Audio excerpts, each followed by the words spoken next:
माघ महीने में ये पवित्र पावन कथा को श्रवण करने का सौभाग्य प्राप्त हुआ है। शिव कृपा भगवान शंकर की जब उदारता होती है, करुणा होती है, दया होती है, तब कहीं ये पवित्र पावन शिव महापुराण की कथा श्रवण करने का सौभाग्य प्राप्त होता है। चल नहीं रहे कोई सी भी बात नहीं।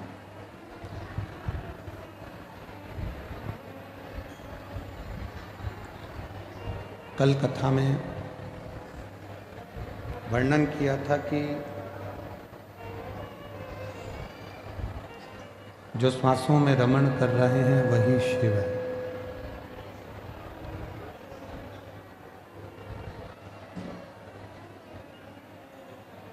शरीर से जितनी 21,600 श्वास जो रोज निकल रही है, वो 21,600 श्वास में जो श्वास के रूप में प्रतिदिन निकल रही है, आ रहे और जा रहे हैं, वो शिव है, वो शंकर है।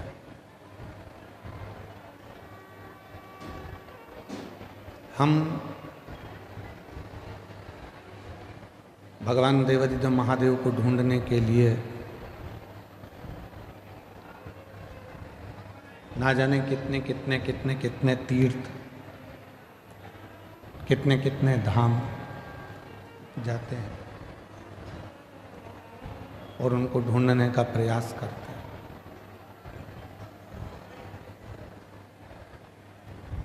पर शिव महापुराण की कथा कहती है कि शिव को ढूंढने के लिए बहुत दूर हमको जाने की जरूरत नहीं पड़ती। भगवान शंकर को यदि हमें ढूंढना ही है तो एकांत में बैठकर जब हम पंचाक्षर मंत्र नमः शिवाय, षडाक्षर मंत्र ओम नमः शिवाय का जप करते हैं या मुख से श्री शिवाय नमस्तुभ्यम कहते हैं, तो जितनी मौनता में, जितनी शांति में हम शिव को ढूंढने का प्रयास करते हैं, उतनी ही जल्दी शिव हमारी उन श्वासों में से हमको दर्शन जरूर देता है।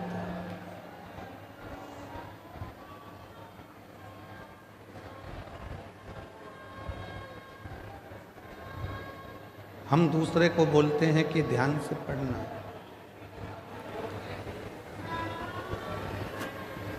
हम दूसरे से बोलते हैं कि ध्यान से पढ़ाई करो, ध्यान से गाड़ी चलाना, ध्यान से काम करना। और ऐसा नहीं है कि केवल एक या दो ही लोग ऐसा बोलते हैं, बहुत सारे लोग।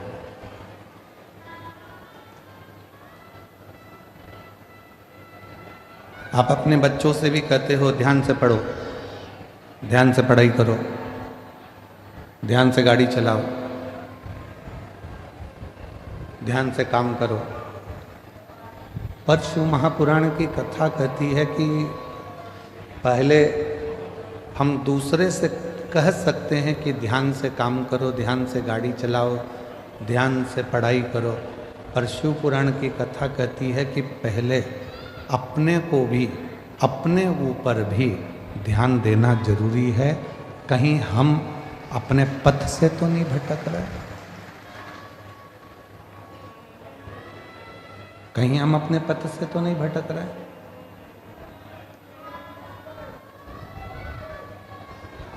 जगत को सुधारने का कार्य करते हैं, और मालूम पड़े कि हम अपने ही पथ से भटक जाएं, तो वो श्रेष्ठ नहीं।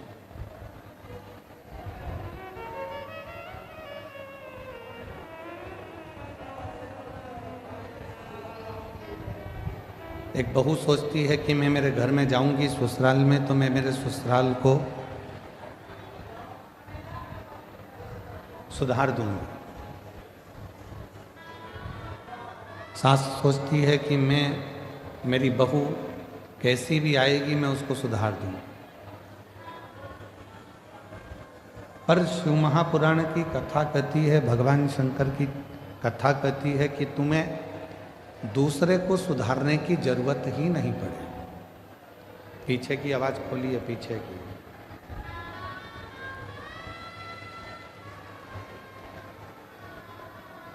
शिव महापुराण की कथा कहती है कि आपको दूसरे को सुधारने की जरूरत ही नहीं पड़े। जरूरत है हमें अपने आप को सुधारने की। जरूरत है हमें अपने आप को सुधारने। गायत्री परिवार वाले कहते हैं हम सुधरेंगे, जम के बोलो, युग सुधरेगा। हम बदलेंगे, युग बदलेगा। अर्थात गायत्री परिवार में कहा जाता है कि हम सुधरेंगे, युग सुधरेगा, मतलब हमको सुधारना स्वयं को जरूरी है।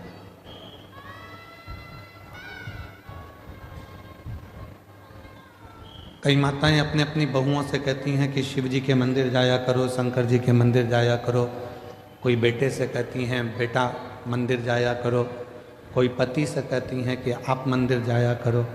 पर मेरा निवेदन इस व्यासपीठ से शिव महापुराण की कथा के माध्यम से है कि पहले हम दूसरे को मंदिर जाने का कहते हैं तो सबसे पहले अपने आप को भी मंदिर जाना प्रारंभ करना पड़ेगा। और जिस दिन हमने स्वयं मंदिर जाना प्रारंभ कर दिया, हमने जिस दिन स्वयं मंदिर में एक लोटा जल चढ़ाना शिव जी को प्रारंभ कर दिया, उस दिन धीरे धीरे धीरे धीरे हमारे घर के बच्चे, हमारे घर की बहुएं, हमारे घर के बेटे अपने आप उसी पथ पर चलने लगे।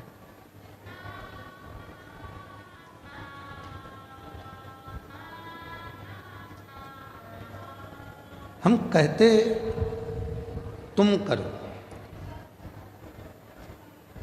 बेटा तू मंदिर जा, बहू तू मंदिर जा, पर हम स्वयं ना जा पाए तो वो श्रेष्ठ नहीं। हमें खुद को जाना पड़ेगा, हमको स्वयं को पहुंचना पड़ेगा। और तेरे मंदिर में आना मेरा काम है, मेरी बिगड़ी बनाना तेरा काम है। जब आप अपना पिता मानकर भगवान शिव को, कालाधिपति महाकाल को, मेरे ओघड़दानी विश्वनाथ को, मेरे कुबरेश्वर महादेव को, मेरे शंकर भगवान को अपना पिता मानकर उसके करीब में जाकर बैठोगे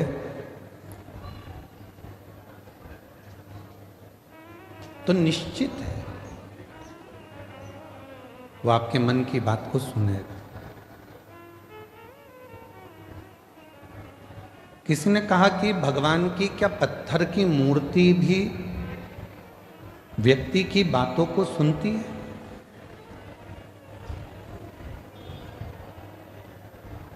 क्या पत्थर की मूर्ति हम जो कहेंगे वो सुनेगी? क्या वृक्ष हमारी बातों को सुनते हैं? क्या पशु पक्षी हमारी बातों को सुनते हैं? क्यों नहीं? एक घर की स्त्री, घर की नारी जब तुलसी जी में जल चढ़ाती है और प्रसन्न चित्त होकर जल चढ़ाती है तो तुलसी के पत्ते भी प्रसन्नता का भाव दर्शाते हैं। पीपल के वृक्ष में भी आप अगर प्रसन्न होकर जल चढ़ाते हो तो पीपल का वृक्ष भी प्रसन्नता देता। वट वृक्ष में आप प्रसन्न होकर जल चढ़ाते हो तो वट वृक्ष भी प्रसन्नता का भाव देता है। बेलपत्री का छोटा सा पौधा है, उसमें आप प्रसन्न होकर जल चढ़ाइए तो वह बेलपत्र भी प्रसन्नता का भाव देता है।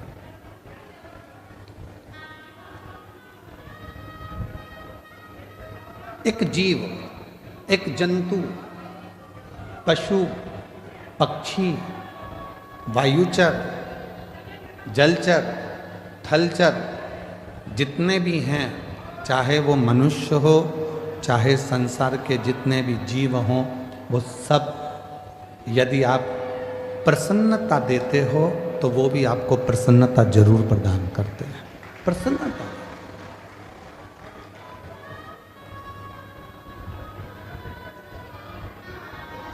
शिव महापुराण की कथा तो पहले भी एक बार कहा था, यदि किसी की तबीयत खराब है तो उससे दिन में कम से कम 2 बार मिलो। कितनी बार मिलो?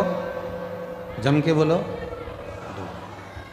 घर में अगर किसी की तबीयत खराब है, परिवार में किसी की तबीयत खराब है, कुटुंब में किसी की तबीयत खराब है, कोई रिश्तेदार की तबीयत खराब है, तो कम से कम दिन में 2 बार मिलो। क्यों मिलो? तुम्हारे जाकर खड़े होने से, मिलने से उसके परिवार में और उसको हिम्मत आ जाती है उस बीमारी से लड़ने की।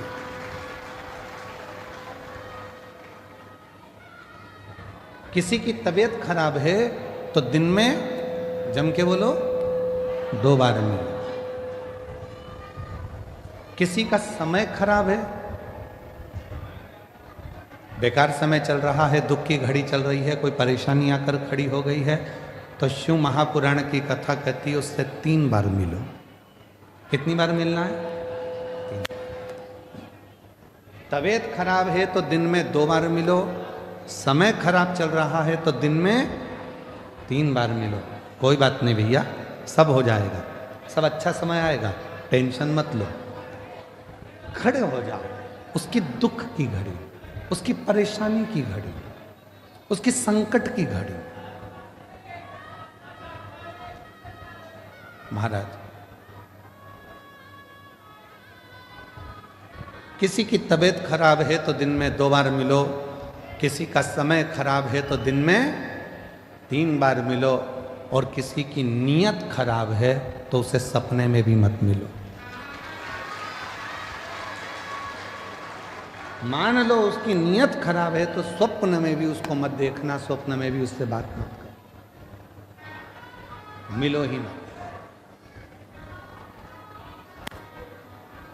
स्वास्थ्य खराब है, थोड़ा देर जाके मिल। आप लोगों से निवेदन है, आपके घर में बुजुर्ग माँ बाप रहते हैं, बूढ़े बूढ़े व्यक्ति रहते हैं, बेटों को फुर्सत नहीं है काम धंधे से, बहुओं को फुर्सत नहीं है अपने रसोई घर से और कार्य से, पर थोड़ा सा समय निकालकर 2 बार कम से कम अपने बुजुर्ग माँ बाप से बात करा कर। माँ कैसी हो, पापा कैसे हो, भाई कैसे हो, बहन कैसी हो, 2 बार। समय खराब चल रहा है, दुख की घड़ी है, परेशानी की घड़ी है, कष्ट की घड़ी है, कोई समस्या बहुत ज़्यादा पड़ी हुई है, कोई बहुत दुख की घड़ी में, समस्याओं की घड़ी में लोग घिरे पड़े हुए हैं, कोई समस्याओं की घड़ी में लोग घिरे हुए हैं, तो उस समय पर, उस घड़ी में, उस पल में, उस समय में, उस समस्या की घड़ी में कम से कम उसको 3 बार जाकर मिलना चाहिए। 3 बार।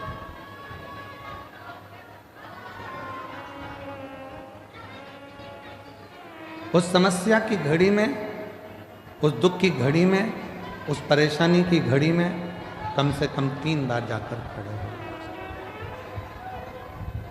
कुछ मत दो, पर खड़े होकर थोड़ी सी हिम्मत दो, थोड़ी सी। कुछ नहीं दे सकते मत दो, पर थोड़ी हिम्मत दो। क्यों चिंता करना, क्यों टेंशन लेना, क्यों दुखी हो। और मैंने तेरे ही भरोसे बाबा, तेरे ही भरोसे हवा विच उड़ती जावांगी। बाबा डोर तो छड़ी ना मैं कटी जावांगी। भोले मैं तेरी पतंग शंभू, मैं तेरी पतंग हवा विच उड़ती उड़ती जावांगी। बाबा डोर तो छड़ी ना मैं कटी जावांगी। उसको हिम्मत दीजिए, उसको थोड़ा बल दीजिए, उसको थोड़ी शक्ति दीजिए। और उसी तरह शिव महापुराण की कथा कहती है, जब पार्वती मैया शिव जी की साधना में डूबी हुई थी,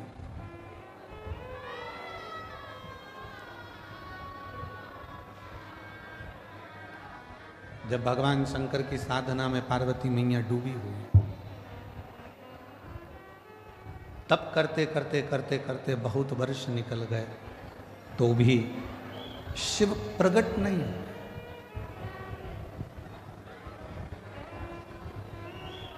तो भी भगवान शंकर प्रकट नहीं हुए।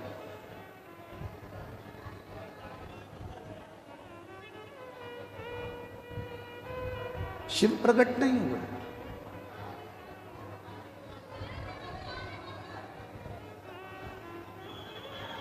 मां पार्वती जी थोड़ी सी हिम्मत हार गई। कब? जब उन्होंने सूखे पत्तों का सेवन किया, नासिका के एक ही छिद्र से श्वास लेती हैं और इसी छिद्र से श्वास छोड़ देती हैं। तब थोड़ी सी हिम्मत मां जगतजननी जगदम्बा मां पार्वती जी हारी। कई माताएं व्रत करती हैं, साधना करती हैं, उपास करती हैं, नियम ले लेती हैं, कोई व्रत धारण कर लेती हैं और उनको लगता है कि मैं व्रत कर रही हूं। जब आप लोग हिम्मत हारने लगते हो तो जिसका तुम व्रत कर रहे हो, जिसकी तुम साधना कर रहे हो, जिसका तुम तप कर रहे हो, वो देवता तुम्हें हिम्मत देने के लिए तुम्हारे मन के अंदर आकर विराजमान हो जाता है। तब वो आता है।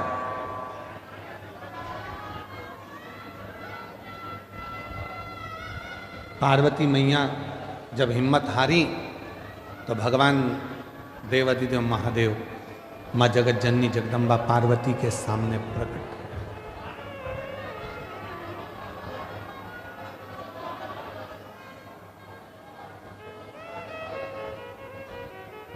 और शंभु शरणे घड़ी मांगू घड़ी रे घड़ी दुख काटो दया करे दर्शन आपो शंभु शरणे घड़ी मांगू घड़ी रे घड़ी दुख काटो दया करे दर्शन आपो। शिव पार्वती जी की साक्षी में उनको बल देने के लिए प्रकट, असली स्वरूप में नहीं। असली स्वरूप में शिव नहीं है। शिव स्वरूप बदल कर कभी शंकर भगवान ऋषि का रूप लेकर आते हैं और पार्वती को बल देते हैं। कभी शंकर भगवान मगर बनकर आते हैं, पार्वती को बल देते हैं। कभी शंकर भगवान पार्वती जी के सम्मुख में कोई स्त्री का रूप लेकर आते हैं, बल देते हैं।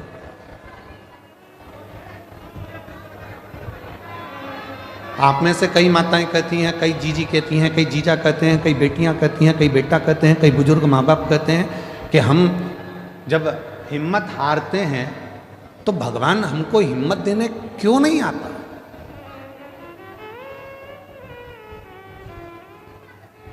भगवान को हिम्मत देने क्यों नहीं आता? शिव महापुराण की कथा कहती है, जब आप हिम्मत हारते हो, परिवार के भले ना आए, पर तुमने जो एक लोटा जल चढ़ाया है वो शंकर तुम्हारे सामने खड़े होकर रूप बदलकर, किसी रिश्तेदार का स्वरूप धरकर, किसी परिचित का स्वरूप धरकर, कोई अपनों का रूप रखकर, कोई परिचित का रूप रखकर, कोई रिश्तेदार का रूप रखकर, मेरा देव अधिदेव महादेव आकर हिम्मत जरूर देता है और तुमको जिंदगी जीने का एक तरीका सिखाता है।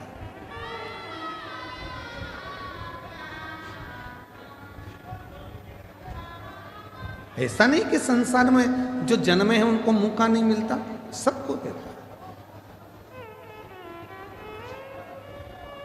एक पशु है, मेरा देवाधिदेव महादेव उसको भी आगे बढ़ने का मौका देता है। एक पक्षी है, मेरा महादेव उसको भी आगे बढ़ने का मौका देता है। एक जीव जंतु है, मेरा महादेव उसको भी आगे बढ़ने का मौका देता है। और एक सांसारिक मनुष्य है, उसको भी आगे बढ़ने का मौका मेरा देवाधिदेव महादेव देता है। ऐसा नहीं है कि मेरे शिव जी मौका नहीं देते।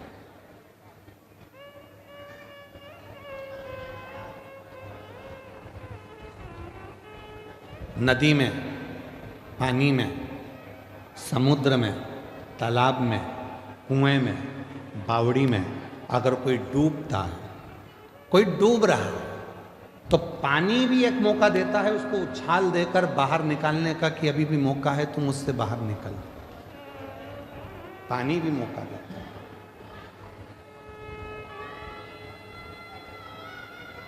वो परमात्मा हर जगह मौका देने के लिए तैयार बैठा है।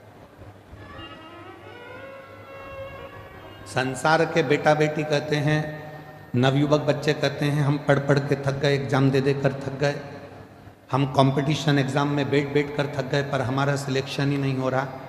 ऐसा नहीं है, तुम देते रहो, मेहनत करते रहो, अपनी पढ़ाई को 4 गुना बढ़ाओ, अपनी विद्वत्ता को 4 गुना बढ़ाओ, अपनी रात दिन एक कर दो, और आखिरी में शंकर भगवान पर शहद लगाकर एक बेलपत्री समर्पित कर कर फिर परीक्षा में जाकर बैठिए, बाबा आपको सफलता जरूर देंगे, आपको सफलता मिलेगी। ऐसा कोई संसार में जन्मा नहीं जिसको परमात्मा ने आगे बढ़ने के लिए मौका नहीं दिया। उड़ने का मौका तो परमात्मा देते ही हैं। और अगर आप लोगों ने देखा हो, हम तो बड़ौदा में नहीं रहते, हम गुजरात में नहीं रहते, हम तो मध्य प्रदेश में रहते हैं, पर हमने वहाँ देखा है। आप लोगों ने यहाँ पर देखा है कि नहीं देखा मालूम नहीं। बारिश में एक होती है चींटी, एक होता है चीटा। बोलो बोलो, देखा है कि नहीं देखा?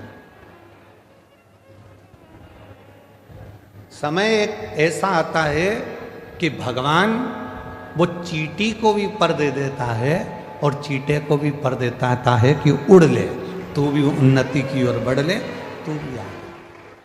अब जरा विचार करिएगा कि वो परमात्मा जब चींटी को पर दे सकता है, वो परमात्मा जब चीटे को पर दे सकता है, पर उस चीटे और चींटी में भी कोई चींटी चीटे ऐसे रहते हैं, पर मिलने के बाद भी वो उड़ते ही नहीं हैं, वो आगे बढ़ते ही नहीं हैं।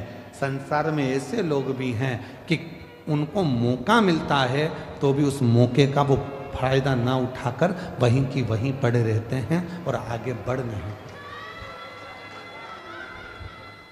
उसने चींटी को भी पर दिया, उसने चीटे को भी पर दिया कि तू बढ़ ले, आगे बढ़ ले। ये 7 दिन की शिव महापुराण की कथा हो रही है। आज कथा का 6ठा दिन है, आज कथा की शिवरात्रि है। कल कथा सुबह 8 बजे से 11 बजे तक ये बड़ौदा नगर के इस ग्राउंड में हो जाएगी। टीवी पर वही 2 बजे से 5 बजे तक आ जाएगी। 7 दिन दिए परमात्मा ने, मौका दिया परमात्मा ने कि मैंने तुझे पर दिए हैं, अभी भी अगर तू विपदाओं में घिरा है, दुख में घिरा है, तकलीफों में घिरा है, कष्ट में घिरा है, परेशानियों में घिरा है, तो तेरे बड़ौदा नगर में भोलानाथ डमरू लेकर आया है और तू डमरू के नाद को, डमरू के शब्द को श्रवण, वो मौका दे रहा है।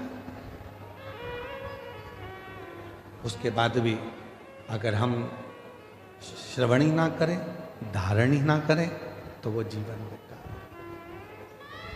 इसको कहते हैं शिव महापुराण ज्ञान यज्ञ। कौन सा यज्ञ है ये? जम के बोलो जरा। शिव महापुराण ज्ञान यज्ञ। क्योंकि सारे यज्ञों में सबसे बड़ा यज्ञ होता है ज्ञान का यज्ञ।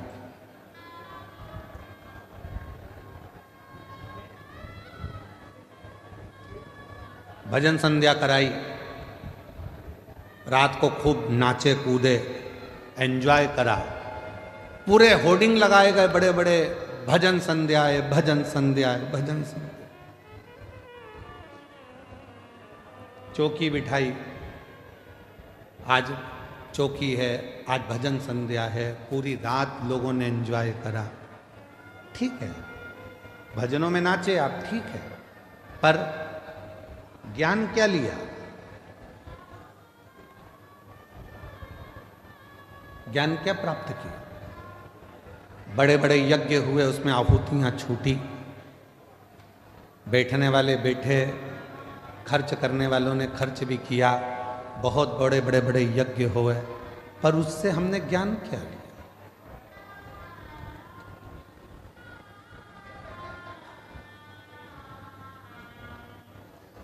इसको शिव महापुराण ज्ञान यज्ञ कहते हैं।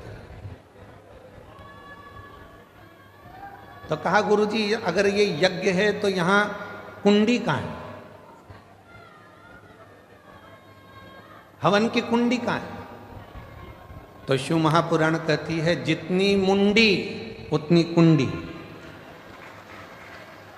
ये ज्ञान यज्ञ है।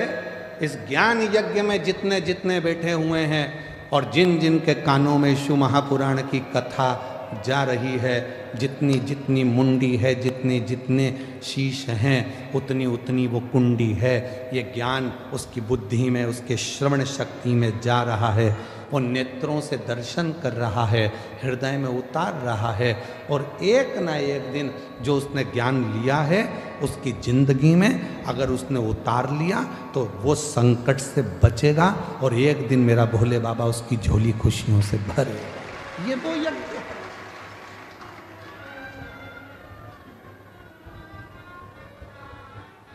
यहां व्यक्ति स्वयं आत्मा से परमात्मा को मिलाने का प्रयास कर रहा है, मन को परमात्मा से लगा।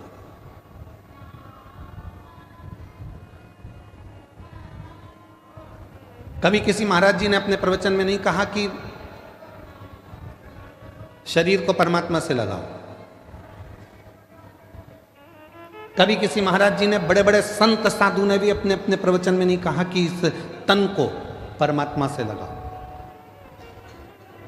किसी संत साधु गुरुजन ने नहीं कहा, किसी वक्ता ने नहीं कहा कि तन को परमात्मा से लगाओ। जिसने भी कहा एक ही बात कही, मन को, चित्त को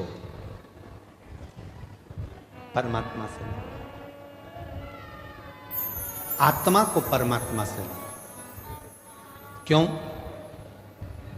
तन लगाने का क्यों नहीं बोला? शरीर को परमात्मा से लगाने का क्यों नहीं बोला? क्योंकि शरीर माता और पिता की देन है। इस शरीर में आधा भाग मां का है, इस शरीर में आधा भाग पिता का। शरीर माता पिता की देन है, और जब थोड़े से बड़े हो गए तो ये शरीर भोजन की देन है। जितना खाओगे उतने तंदुरुस्त रहोगे।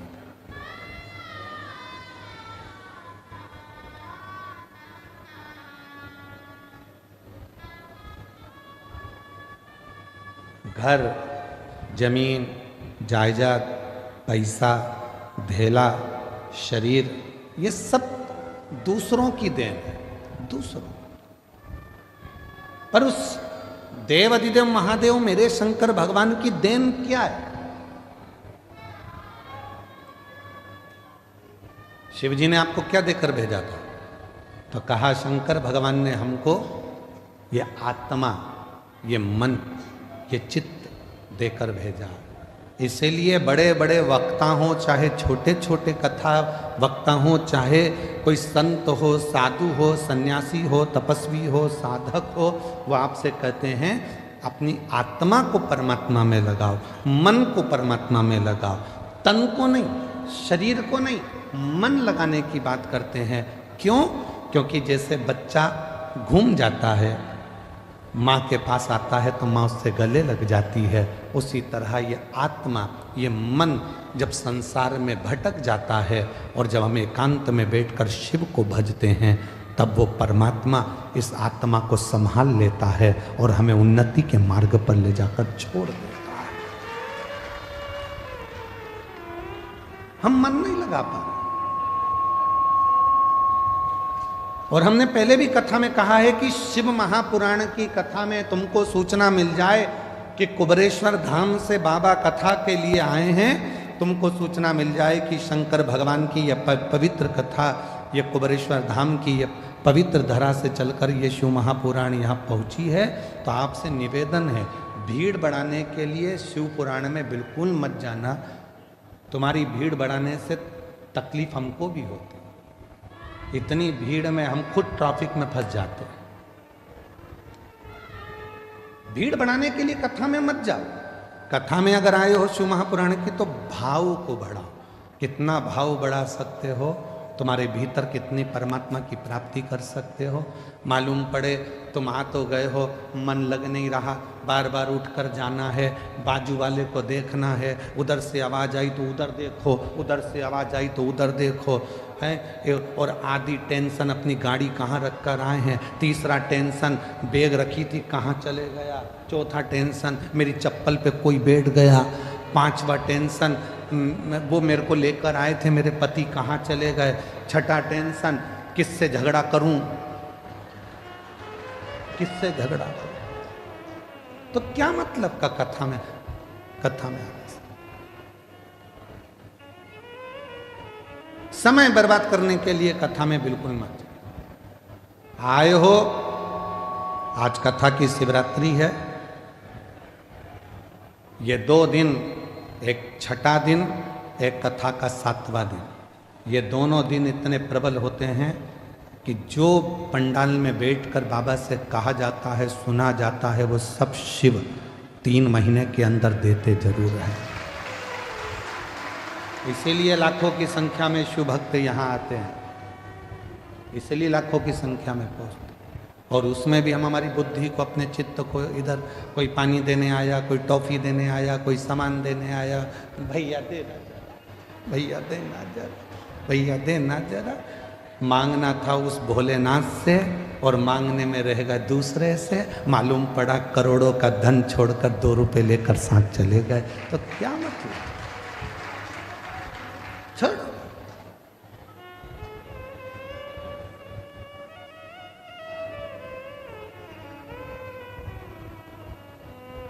सात दिन की कथा में जितनी चिल्ला चोट नहीं होती उतनी पीछे के 2 दिन में होती है। क्यों? क्योंकि भगवान भी चाहता है अगर अच्छे से कथा सुन लेगी तो मुझे देना पड़ेगा, इसलिए इसको थोड़ा थोड़ा डिस्टर्ब करो, इसको थोड़ा परेशान करो। ये कथा नहीं सुन पाए, कथा नहीं सुन पाएगी तो मुझे देना नहीं पड़ेगा, इसका मन नहीं लगेगा तो मुझे देना नहीं पड़ेगा, मन लग गया तो फिर तो मुझे देना पड़ेगा। इसलिए 2 दिन तुम्हें समझदारी रखना है। चिल्लाने वाले चिल्लाएंगे, तुम्हें समझदारी रखना है। कोई तुम्हारे पास से बार बार उठ के जाए तो सिर पे पल्लू लेके पाँव पड़ ले, तेरे हाथ जोड़ू, बैठ नीचे बैठ।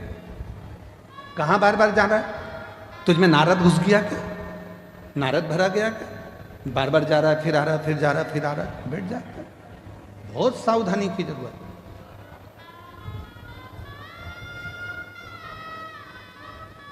पता नहीं वो तो माघ के महीने में बड़ौदा वालों पर भगवान शंकर की क्या कृपा होना है, इसलिए यीशु महापुराण की कथा हो गई, वो पता नहीं, पर हो गई है, प्राप्त हो रही है, उसको ग्रहण कर लो। जितना ले सकते हो ले लो, जितना बटोर सकते हो बटोर लो। पूरे कथा के बीच में बाबा से अपने मन की बात का स्मरण करते रहो, बीच बीच में उसको याद करते हुए तुम्हारे चित्त को, आनंद को उस परमात्मा से जोड़ते रहो।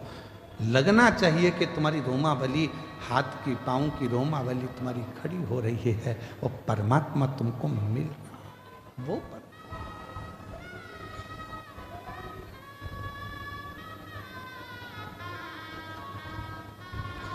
भाव की मूलता रखी, भीड़ की नहीं।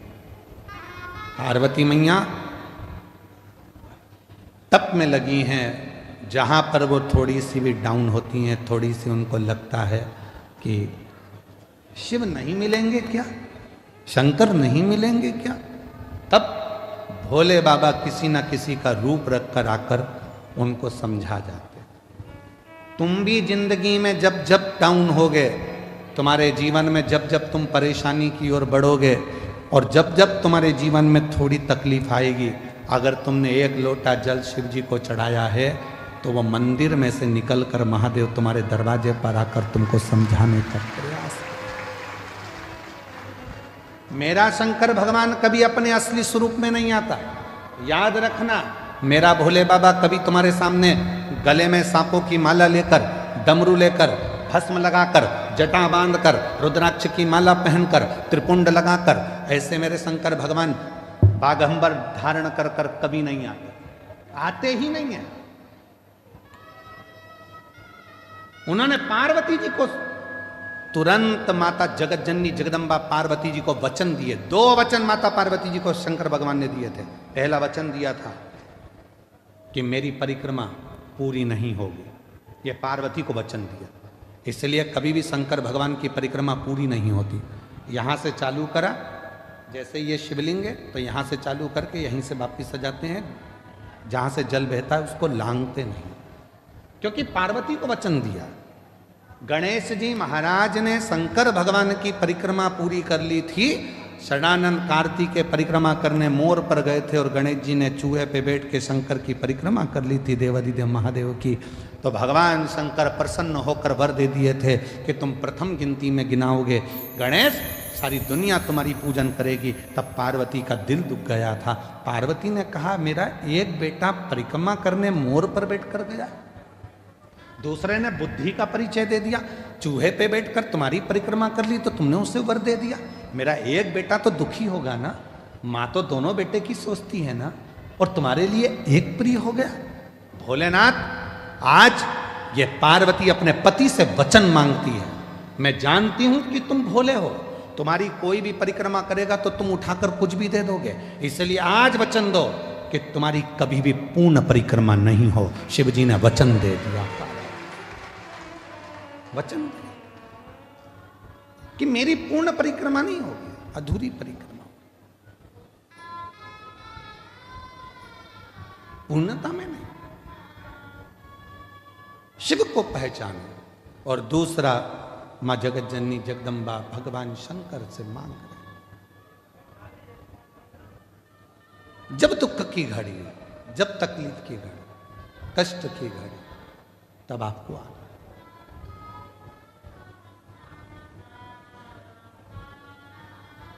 इस रूप में नहीं। क्यों? इस रूप में दिक्कत क्या है? गले में सांप पड़ा है, नीचे बाघंबर है, रुद्राक्ष की माला है, त्रिपुंड है, कंठ नीला है, भस्म चढ़ी है। इस रूप में क्यों नहीं? पार्वती जी ने कहा मैं तुम्हें बताऊंगी, समय आने दो। समय आया। भगवान राम जी का प्रागट्य हुआ। शंकर भगवान दर्शन करने के लिए गए तो कौशल्या मैया ने शंकर भगवान को राम जी का दर्शन नहीं किया। फिर द्वापर आया, भगवान कृष्ण का प्रागट्य हुआ। भगवान शंकर फिर दर्शन करने के लिए गए तो यशोदा मैया ने लाला का दर्शन नहीं किया।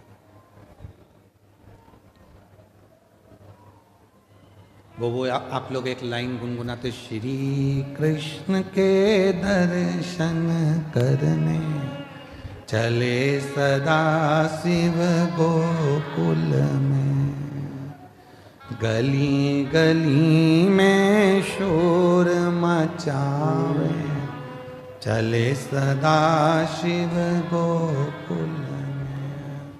यशोदा जी ने दर्शन कराया था भगवान को? नहीं।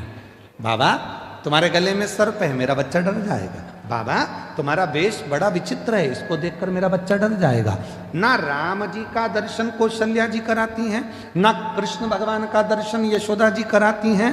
तो माता पार्वती जी ने वचन मांग लिया कि आज के बाद तुम्हारा भक्त अगर तुमको बुलाए तो इस रूप में मत जाना, कोई रूप बदल कर, उसी के परिवार का रूप रखकर, उसी के कुटुंब का रूप रखकर, उसी का अपना कोई रूप रखकर तुम चले जाना। क्यों? तुम्हारा ये स्वरूप अगर कोई देखेगा तो वो आपको कलिकाल में, कलयुग में, अगर बड़ौदा की गली में तुम जिस बंगले में रहते हो और बंगले के बाहर आकर शंकर भगवान बेल बजाएं और बेल बजा के और अच्छा बढ़िया जोरदार, माता दरवाजा खोल, इतने में तो माता कुत्ते को छू कर दे। बोलो बोलो सही है कि गलत है? बड़ी बड़ी वीआईपी कॉलोनी में आप लोग रहते हो, बड़ी वीआईपी गाड़ी में आप लोग घूमते हो, जरा विचार करिए। चौराहे पर अगर कोई मांगने वाला आ जाए ना तो तुम्हारी गाड़ी का कांच तुरंत चढ़ा लेते हो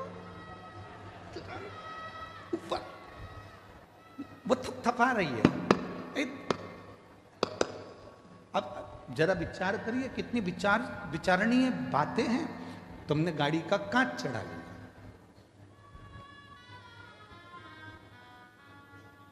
और तुमने क्या कहा? मैं जब जब यहां से निकलती हूं ना, ये रोज भिखारियों ने ऐसे ही मांगने आते हैं। तुम तो इंसान थे जो तुमने गाड़ी का कांच चढ़ा लिया और रोज रोज मंदिर में जाकर भगवान भगवान, एक आध दिन भगवान कांच चढ़ा लिया तो वो तो तुम इंसान थे, उसने चढ़ाया तो फिर अभी छत्तीसगढ़ में एक कोई मंत्री, अब तो नहीं है वो मंत्री, पर उन्होंने बहुत बड़ी बात कह दी थी, उस पर हमारी बात पे कटाक्ष भी हुआ।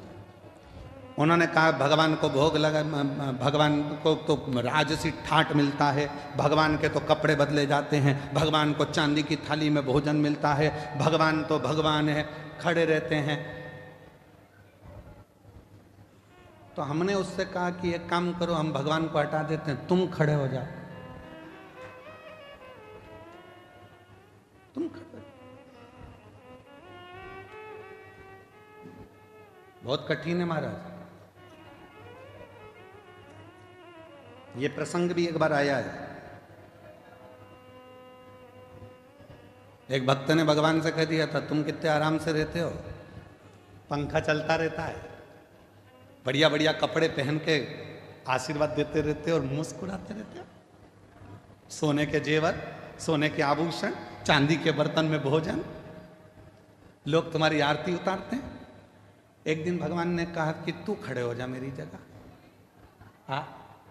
अगर मुझ में सुख दिख रहा है तो तू खड़े हो जा, तो कौन सी बड़ी बात है, हटो। भगवान हट गए। मैं जैसा खड़ा हूं वैसे की वैसी खड़े हो ना, थोड़ा सा मुस्कुरा, और थोड़ा मुस्कुरा, हल्की सी स्माइल और दे, बस ठीक है, बिल्कुल एक जैसे पांव रख, सामने देखते रहे, बस इसी खड़े रहे।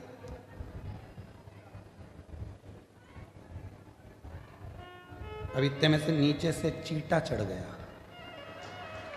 चींटा।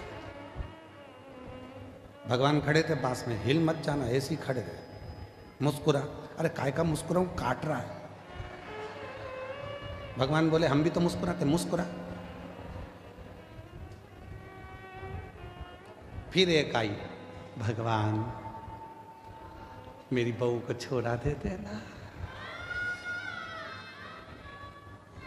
ये पीछे से बोला इतनी बेकार है, इसको तो कुछ मत देना।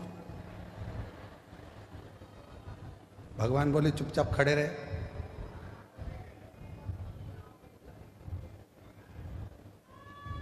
सुबेरे की आरती हुई, पंडित जी ताला लगा के चले गए।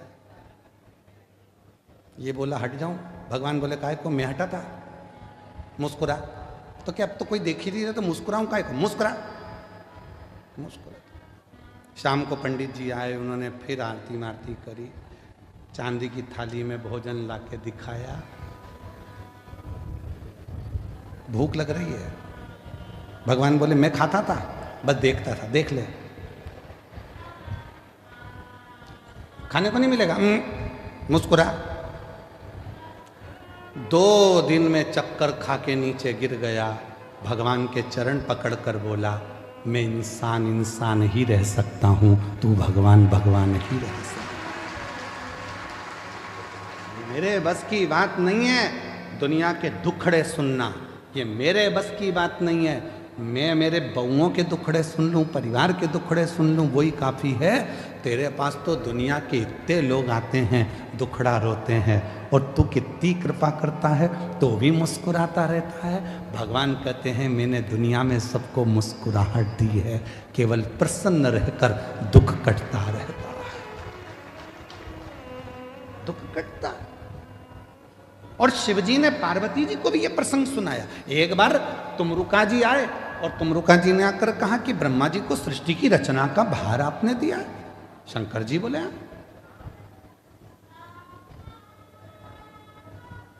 सृष्टि की रचना ब्रह्मा जी कर रहे हैं। हाँ,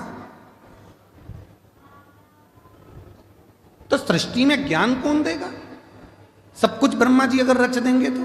शंकर भगवान बोले सृष्टि में जिन जिन को मैंने जन्म दिया वो सब ज्ञान देंगे, वो सब ज्ञान देने वाले। ज्ञान तो हर एक जीव से मिल जाता है, बस लेने वाला चाहिए, केवल लेने वाला चाहिए। ज्ञान तो कभी भी प्राप्त होता है।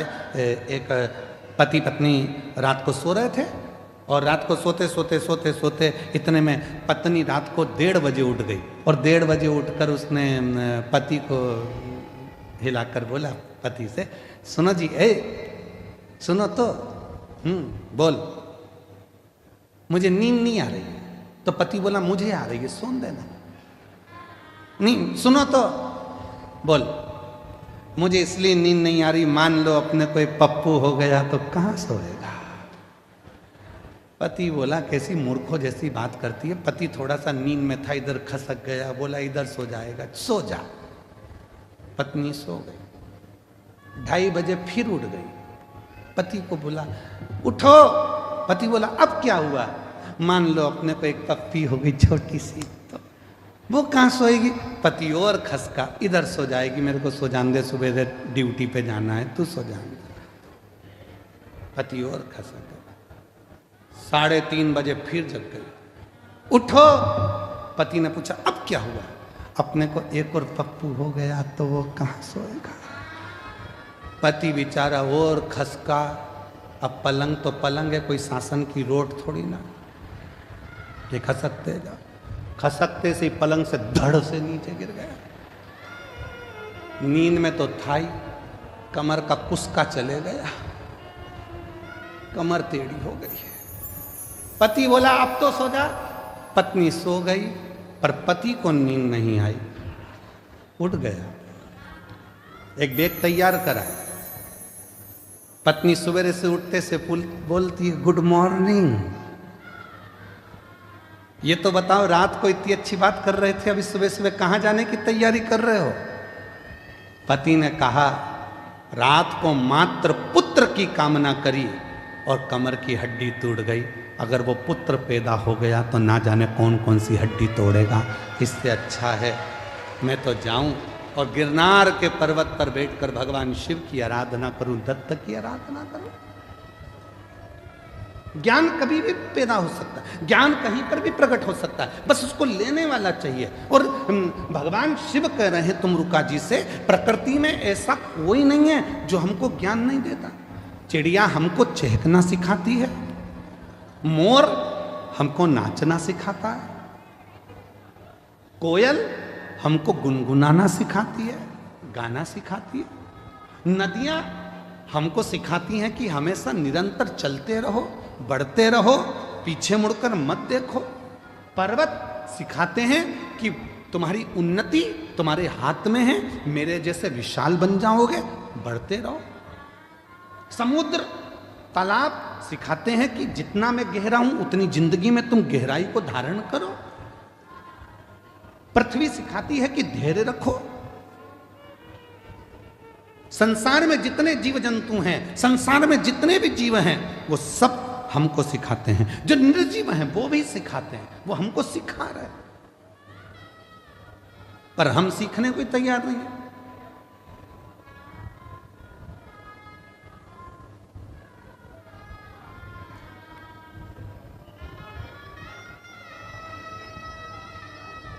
सास कहती है ये कल की आई हुई बहू की सुनूंगी मैं।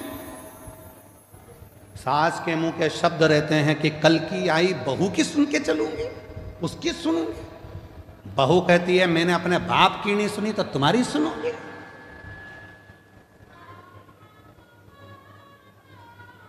बेटा कहता है मैं तुम्हारी नहीं सुनूंगा ऑफिस में। बाप कहता है मैं बेटे की नहीं सुनूंगा, मैंने पाल पोस के बड़ा करा है, दुकान मेरी है, व्यापार मेरा है, मैं नहीं सुनूंगा। बेटा कहता है मैं बाप की नहीं सुनूंगा। दोस्त दोस्त से कहता है भाई मैं तेरी सुनने वाला नहीं हूं। समाज के लोग एक दूसरे से कहते हैं समाज में हमारा भी वजूद है, हम नहीं सुनेंगे तेरी। कोई किसी की सुनने को तैयार नहीं है तो क्या सियोर वाला महाराज सुनेगा? कोई किसी की नहीं सुन रहा, सब अकड़ में मैं नहीं सुनूंगा, मैं नहीं सुनूंगा, मैं नहीं सुनूंगा, मैं नहीं सुनूंगा। कौन सुनेगा?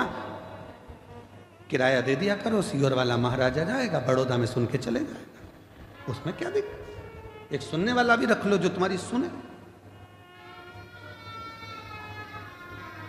अकड़ को त्याग दो। शंकर भगवान ने पार्वती को अपना बनाने से पहले कामदेव को जलाकर भस्म कर दिया, क्योंकि जहां काम होता है वह अहम भी आता है। जहां काम होगा वहां हम आएगा। किसी किसी के मन में विद्या का अहंकार हो जाता है। लंकापति रावण को देखो ना, उसने भी कह दिया था मैं विभीषण की सुनूंगा, विभीषण की, ये मुझे सुनाएगा। फिर एक दिन कह दिया ना ना तुम चुप रहो, मैं तुम्हारी भी नहीं सुनूंगा।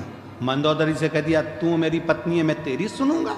और किसी की नहीं सुनी तो आखिरी में पूरा लंका जल के भस्म हो गई, परिवार नष्ट हो गया, बर्बाद हो गया लंकापति रावण।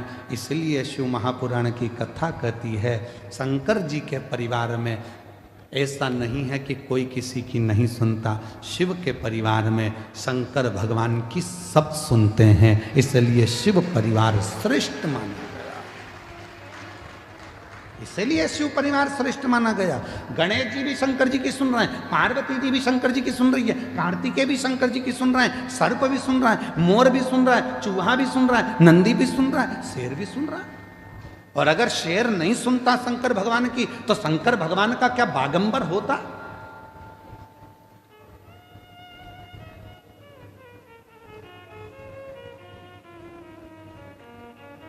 शिव जी क्या बागंबर पहनते? ये तन पर भगवान शंकर के जो बागंबर आया, जिस बागंबर पर शिव जी बैठते हैं, शेर की खाल पर बैठते हैं, शेर की खाल बागंबर भगवान तन पर धारण करते। किसने किसने किसने दिया उनको? एक दिन पार्वती जी बोल दी भगवान शंकर से चौसर खेलना है। शिव जी ने कहा खेलो, आओ चौसर खेलो। अब पत्नी है, धर्म पत्नी है, बैठ के बातचीत चले, दोनों के विचारों का आदान प्रदान हो।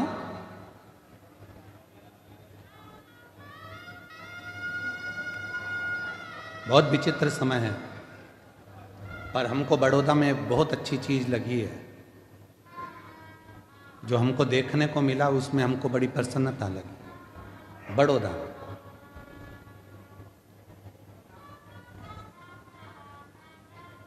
बड़ौदा में एक एक नारी, एक एक जीजी, एक एक बहन, एक एक स्त्री खाली नहीं बैठी है।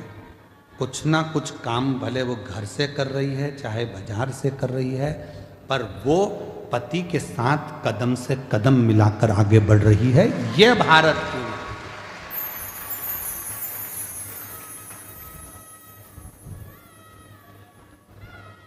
और पति कह दे कि मैं बड़ा तुमसे बड़ी है वो। क्यों? रोटी बनाती है और रोटी कमाने जाती है। बनाती भी है और कमाने जाती भी है। बहुत अच्छा लगा।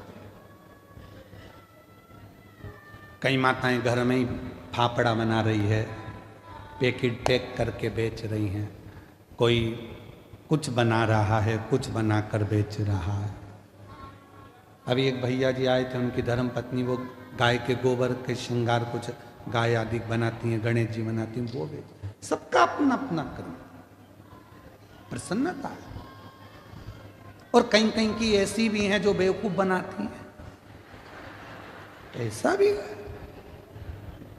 काम कुछ नहीं है और पूछो तो जैसे ही काम कुछ नहीं और मायके से फोन आ जाए, बेटा क्या कर रही थी?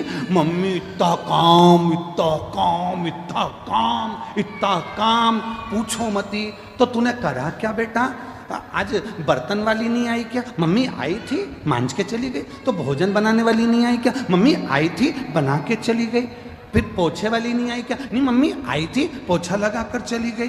फिर काम क्या था बेटा? बच्चे स्कूल गए क्या? हाँ। उनका टिफिन किसने बनाया? मम्मी, वो हमारी सासू जी ने बना कर दे दिया था। फिर बेटा काम क्या था जो तू थक गई? मम्मी आज इंस्टाग्राम पर रील अच्छी नहीं आई, आज इंस्टाग्राम पर रील अच्छी देख देख के मैं मोबाइल को थक गई, पर एक भी नहीं आई, थक गई। बस इतना सा काम किया बेटा। तो भी माँ कह रही है इतना क्यों लोड लेती है? फेसबुक क्यों नहीं देख लेती है? मां कह रही।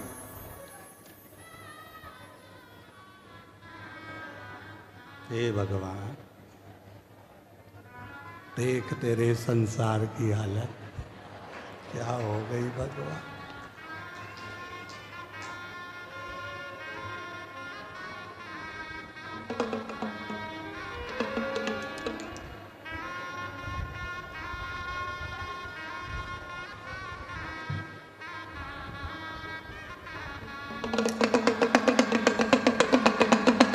जाग जाओ, मौका है, जाग। ये मौका बार बार नहीं आने वाला, अभी भी मौका है, जाग जाओ। थक गए। मैं बड़ौदा की मेरी जीजियों को बहुत बहुत प्रणाम कर कर कहता हूं, मेरी जीजियों, आज तुम्हारा भाई इस कथा के पंडाल से बहुत खुश होकर जा रहा है कि मेरी जीजियां रोटी बनाती भी हैं और रोटी कमाती भी। मेरी जीजियां रोटी बनाती भी और रोटी कमाती भी हैं, कदम से कदम मिलाकर साथ चलती। आज मेरी बड़ौदा की जीजियों को देखकर खुश हूं। आज लग रहा है कि मेरे जीजाओं का साला हूं। आज दमदारी है, प्रसन्नता है। आज अच्छा लग रहा है। अब तो तुम्हारी सास भी बुराई करेगी तो छाती तान के कह दूंगा मेरी बहन से मत बोल दियो। दमदारी है। उसने रोटी बनाती भी है और रोटी कमाती भी है। इसीलिए मेरा निवेदन है कि कोई भी स्त्री को, कोई नारी को, और तुमसे क्या चाहती है? क्या चाहती है? केवल 2 शब्द सम्मान। जितना तुम अपने बेटे से कहती हो ना, बेटा बहुत भूखा होगा, प्यासा होगा, ऐसा बहू जब नौकरी कर कर आए ना, उससे भी कह दिया करो बेटा आज तू थकी हुई दिख रही है, कोई टेंशन है क्या बेटा? उसको उसकी माँ की याद नहीं आएगी, सास ही माँ बन जाएगी तो उसकी जिंदगी खुश है। तुझे तकलीफ है क्या बेटा? मीठे 2 बोल चाहिए, मीठे तो, और कुछ नहीं। और मेरा बहुओं से भी निवेदन है, तुम्हारी सास को भी तुमसे ना धन, ना दौलत, ना संपदा, केवल उसको शुरू से उसको सम्मान मिला है। इसलिए 2 शब्द सम्मान के दिया करो तो वो बुजुर्ग माँ बाप भी आपके अपने। सम्मान, आदर।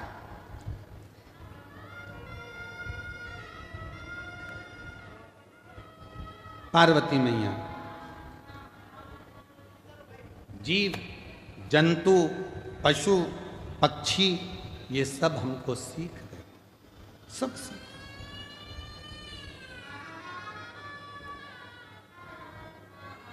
ऐसा कोई नहीं है जो हमें सीख ना दे, बस लेने वाला चाहिए कि हमको उससे कितना ग्रहण करना, हमने कितना प्राप्त करना, हम कितना लेना चाहिए।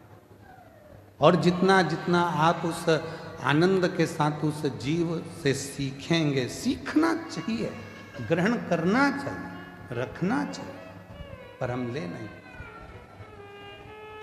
और जो जैसी भावना लाया वो वैसा ही फल पाया, नहीं खाली उसे लौटाया, वो मन ही मन हर्षाया। और कर दिया माला माल काशी वाले ने लुटा दिया भंडार, काशी वाले ने लुटा दिया भंडार, काशी वाले ने कर दिया माला माल, काशी वाले ने। अपने आप को हमें सुधारना।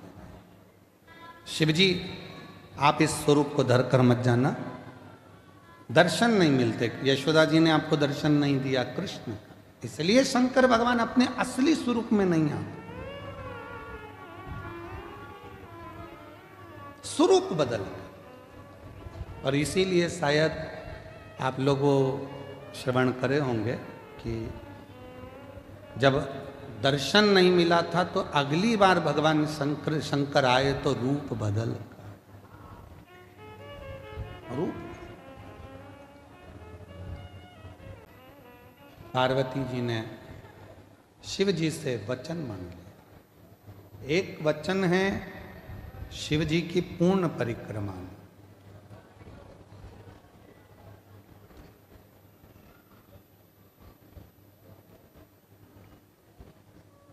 दूसरा वचन है कि अपने स्वरूप को त्याग कर जाओ। और जो जीव है, जंतु हैं, पशु हैं, पक्षी हैं, वो सब शिव के हैं। पार्वती जी ने कहा मेरे साथ में बैठकर चौसर खेलो, भगवान शिव चौसर खेलो। चौसर में पार्वती जी ने सारे वस्त्र शंकर भगवान के जो बागंबर था वो ले लिया। शिव जी के जो भी वस्त्र थे वो वस्त्र सब धारण कर। शिव जी नग्न वेशधारी थे। कर्पूर गौरम करुणावतारम संसार सारम भुजगेन्द्रम सदा हृदयारविंदे भवं भवामि सहितं नमामि। शिव नग्न वेशधारी होगा, नग्न वेश। एक वन में से निकल रहे थे, ऋषियों की धर्म पत्नियां शंकर भगवान के बैठे हुए स्वरूप का दर्शन कर रहे थे। इतने सुंदर देवादिदेव महादेव, इतने सुंदर कि ऋषियों की धर्म पत्नियां उनको देखकर स्तुप्त हो गई, रुक गई, हिली तक नहीं।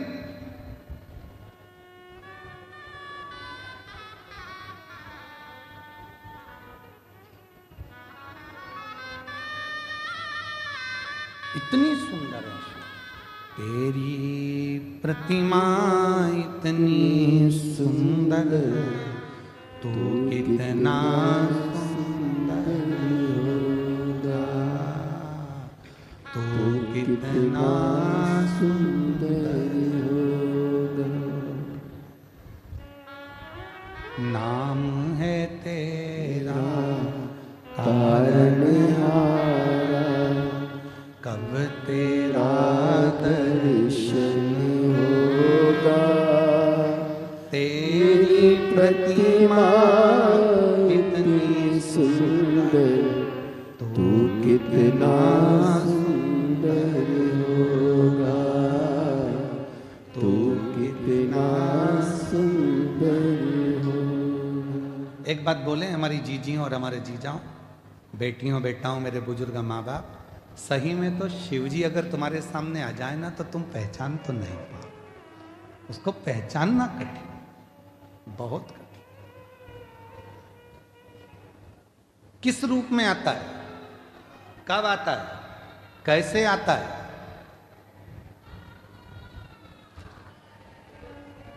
किस रूप में आएगा, कब आएगा, कैसे आएगा, कोई नहीं पहचान। एक पत्र आया है, बहुत अच्छा है, देखिए।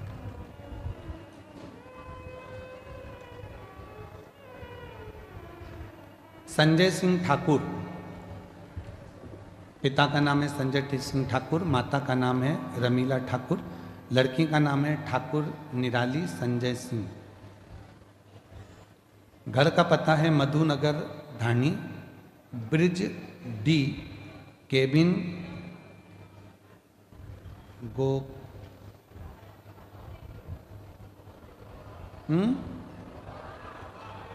बड़ौदा ही है। हाँ ठीक है, कहीं बैठी हो तो हाथ हिला सकती हैं। शादी के 25 साल हो गए थे पर संतान नहीं थी। जब 25 साल शादी के हो गए और संतान नहीं हुई,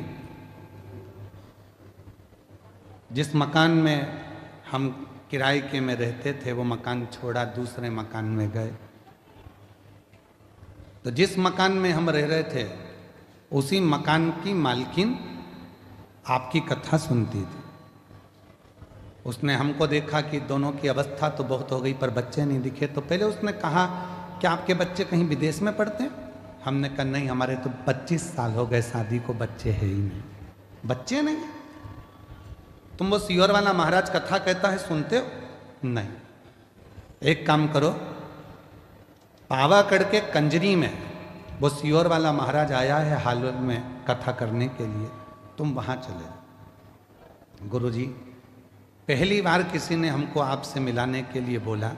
मैंने अपने पति से कहा कि चलो वो कथा सुनने चलते हैं। पति ने कहा इससे तो ढेर महाराज आते हैं, क्यों वो मकान मालिक के कहने में पड़ी है, रहने दे। फिर भी ना जाने क्या हुआ और मेरे पति ने हाँ भरी और हम दोनों पावागढ़ की कंजरी में कथा सुनने के लिए पहुंच गए। पंडाल में बैठकर कथा सुनी, वहां की मिट्टी को गर्व से लगाया और सीहोर पहुंचकर रुद्राक्ष ले लिया। वहीं से हम सीहोर चले गए, रुद्राक्ष लिया, कंकर शंकर पूजन करी और वहां से आ गए। मेरा पति बोला कि 25 साल से कितने डॉक्टरों को दिखा लिया और तू भी वो सीहोर वाले बाबा के चक्कर में पड़ी है, चल। पति का मन सीहोर में भी नहीं लगा क्योंकि उसने इतने डॉक्टर दिखा चुका था 25 साल में। आ गए वहां से एक कंकर, मैंने पति को भी नहीं बोला और चुपचाप से बैग में रख लिया। उसको लाके कटोरी में रखकर उस पर जल चढ़ाती, पूजन करती, रुद्राक्ष का पानी पीती, पति को भी पिलाती।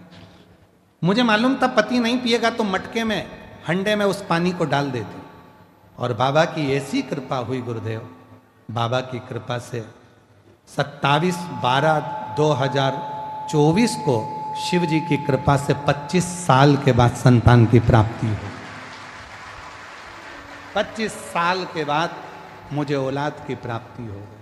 कहीं बैठे हो तो हाथ हिला सकते हैं और अगर बैठे हो तो आ सकते हैं। एक पत्र बड़ा सुंदर है। गुरुजी, मेरा नाम रवि राठौड़ है, पत्नी का नाम सोनल राठौड़ है। कहीं बैठे हो राठौड़ जी, आ सकते हैं। मेरा फ़ोन नंबर ये है। बड़ौदा की रहने वाली, मेरी शादी को कई साल हो गए। हमने 1-2 साल 3 साल तक तो इलाज करवाया, फिर आखिरी में हार गए तो झोलियाँ भरवाई, गोदी भरवाई, पर उसका भी कोई रिजल्ट नहीं आया। तब हमने फिर दिखाना भी बंद कर दिया। एक डॉक्टर की सूचना मिली, वहाँ पहुँचे तो उन्होंने IVF का बोला, वो भी करवा के देख लिया तो भी औलाद नहीं।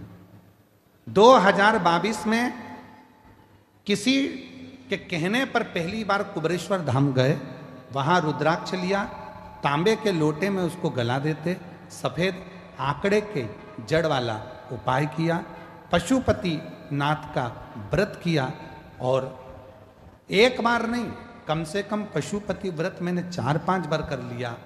2 बार मैं कुबरेश्वर धाम जाकर बाबा की कंकर लेकर आ गई और बाबा की ऐसी कृपा हो गई गुरुदेव कि बाबा ने मेरे गर्भ से 1 नहीं 2 पुत्रों ने जन्म लिया और बाबा की कृपा से मेरे घर में 2 पुत्र जन्मे जिनके फोटो में लगा रही हूँ और अगर बच्चे आए हों तो उनको लेकर आ भी सकती हूँ। शिव उदारता, शंकर की करुणा, शंकर की दया कहते किस?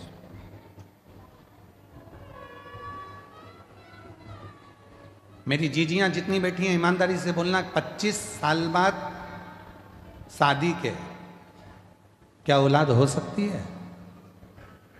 क्या संतान प्राप्त हो सकती है? पर जब वो कृपा करता है तो फिर किसी की नहीं चलती, उस महादेव की और उस महाकाल की ही चलती, उसी की चलती।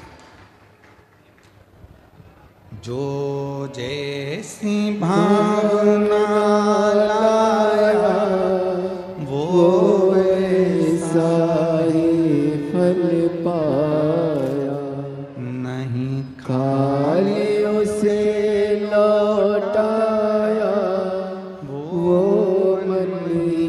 मन हर्षाया, और कर करिया माला माल काशी वाले लुटा दिया भंडार काशी वाले। जब वो कृपा करता है तो उसके आगे फिर किसी की नहीं चलती, किसी की। बोल बम का नारा है, सारी समस्या का हल, श्री शिवाय नमस्ते। वो कृपा कर सुख देता। शिव जी का स्वरूप देखा ऋषि पत्नियों ने, बड़े सुंदर थे, स्तुब्ध रह गई, खड़ी की खड़ी रह गई। पति ढूंढते ढूंढते आए और उन्होंने जो अपनी पत्नियों को लेकर गए, गुस्सा आ गया पतियों को। ऋषियों ने पहचाना नहीं भोलेनाथ जी कि ये शंकर भगवान, और ऋषियों ने एक विचार करा, ना जाने कौन पुरुष आया है और हमारी घर की स्त्रियां उसको देखकर उसकी ओर आसक्त हो रही। आया तो है पर वो जीवित ना बचे, उसके लिए कृत्य किया जाए। जिस मार्ग से वो निकल कर जाएगा उस मार्ग में एक खड्डा खोद दिया जाए।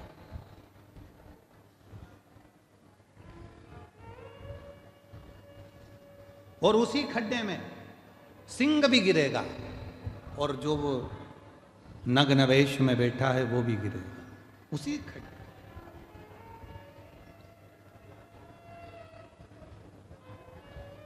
भोले बाबा जा रहे थे, उनकी तो लीला थी, खड्डे में गिर गए। एक सिंह को अग्नि की मशाल के द्वारा ऋषियों लेकर आए और उस खड्डे में गिरा दिया। बाघ सिंह भी उस खड्डे में है और मेरा शिव भी उस खड्डे में है। बाघ तो खाने के लिए शिव जी की ओर जो आया, शंकर भगवान उसकी ओर देखकर मुस्कुरा दिए। मुस्कुरा। दुनिया की हम सूरत की कथा में एक बात कही थी, आज फिर कह रहा है। लड़ाई होती है ना तो जूता चलता है, चप्पल चलती है, डंडे चलते हैं, बंदूक की गोली चलती है, थप्पड़ चलते हैं, सब कुछ चलते हैं। पर एक बात याद रखना, ना बंदूक की गोली चले, ना डंडे चले, ना जूते चले, ना चप्पल चले, ना घूसा चले, ना थप्पड़ चले, अगर ये जीवान ना चले। जितनी भी लड़ाई होती है ये जीवान के कारण होती है। अगर जीवान ना चले तो ना डंडे चलेंगे, ना जूता चलेगा, ना चप्पल चलेगा, ना बंदूक की गोली चलेगी, ना कुछ चलेगा। बोलो बोलो, सही है कि गलत? जो कुछ भी चलता है वो जीवान से चलता है। जिभ्या चलना बंद हो तो कुछ नहीं चल रही। सिंह दिखा सामने, शिव जी मुस्कुरा दिए। शेर ने आक्रमण करा, शंकर भगवान ने उसको पछाड़ा। सिंह को जब मारने लगे तो शेर हाथ जोड़कर बोलता है, मैं पशु हूं, मेरा स्वभाव है, जो मेरे सामने आएगा मैं उसको खाऊंगा। मैं सिंह हूं, मेरा स्वभाव है, जो मेरे सामने आएगा मैं उसको खाऊंगा। जैसे मेरा स्वभाव है आपको खाना, उसी तरह आपका भी तो स्वभाव है अपने भक्त को क्षमा कर देना। वो स्वभाव तो आपका। और कृपा की ना होती जो आदत तुम्हारी, तो सुनी रहती अदालत तुम्हारी। गरीबों के दिल में जगह तुम न पाते, तो किस दिल में होती इबादत तुम्हारी। तो किस दिल में होती इबादत तुम्हारी। कृपा तुम्हारी ना होती। मैं सिंह हूं, पशु हूं, मेरा स्वभाव है खाना, मेरा स्वभाव है आक्रमण करना, पर आपका स्वभाव तो है क्षमा करना, दया करना, करुणा करना। आप करुणा करिए, दया करिए, क्षमा करिए।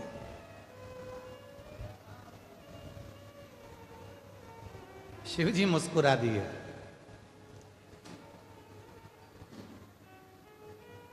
क्या चाहते हो? मैं मरूं आपके हाथ से, मैं आपका स्पर्श हो जाए तो मैं आपके साथ जिंदगी भर रहूं। मैं नहीं रह सकता तो मेरी खाल आपके तन पर डले। शिव जी ने उसी बाघ की खाल को तन पर पहन लिया। शिव का नाम बागेश्वर महादेव।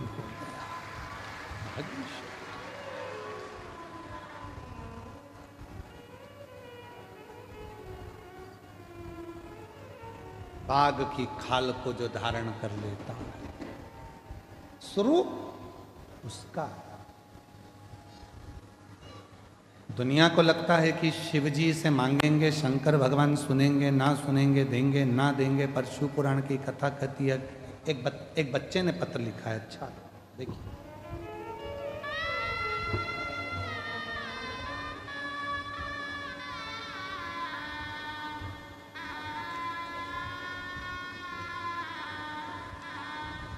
उस बच्चे का पत्र मिले उससे पहले एक पत्र और है। अच्छा है। मैं अर्चना पंचाल, पति ललित पंचाल, कहीं बैठे हों अर्चना जी, ललित पंचाल, लोहारिया तहसील गढ़ी, जिला बांसवाड़ा, राजस्थान की निवासी हूँ। कहीं बैठी हों तो बेलपत्र लेने के लिए आ सकते। एक लोटे जल और भोले बाबा पर विश्वास का फल बताना चाहती हूँ। गुरुजी, मेरे सीने में 5 साल तक दर्द रहा।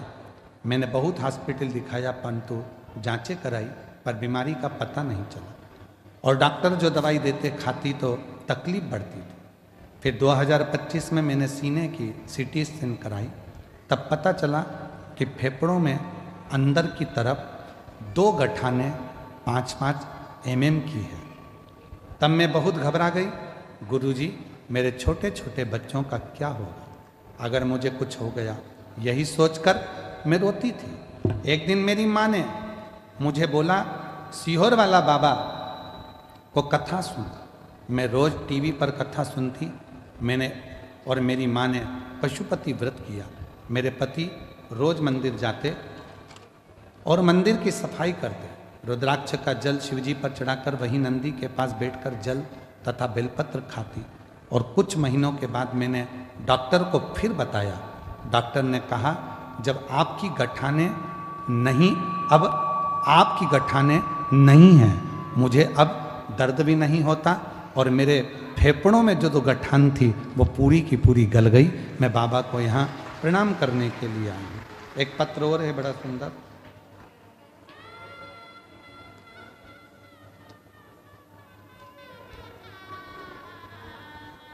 भगवती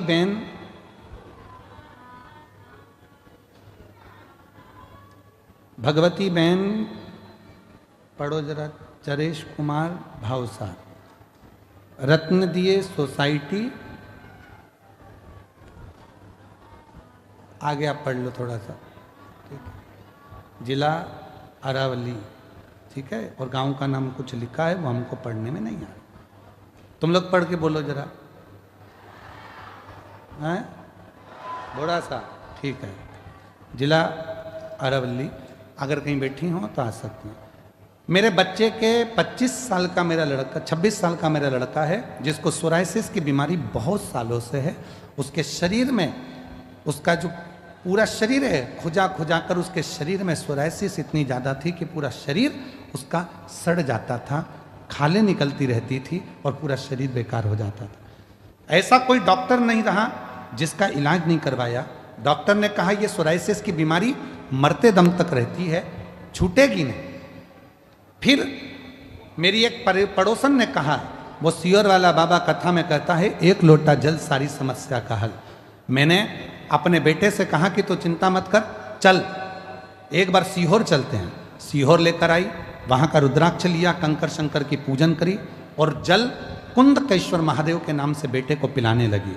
बाबा मैं नहीं जानती रुद्राक्ष सीहोर क्या रुद्राक्ष में है क्या, पर आज मेरा बेटे के पूरे पाँव, पूरा शरीर सोराइसिस की बीमारी से सही हो गया। मैं बाबा को प्रणाम करने के लिए यहाँ आई हूँ।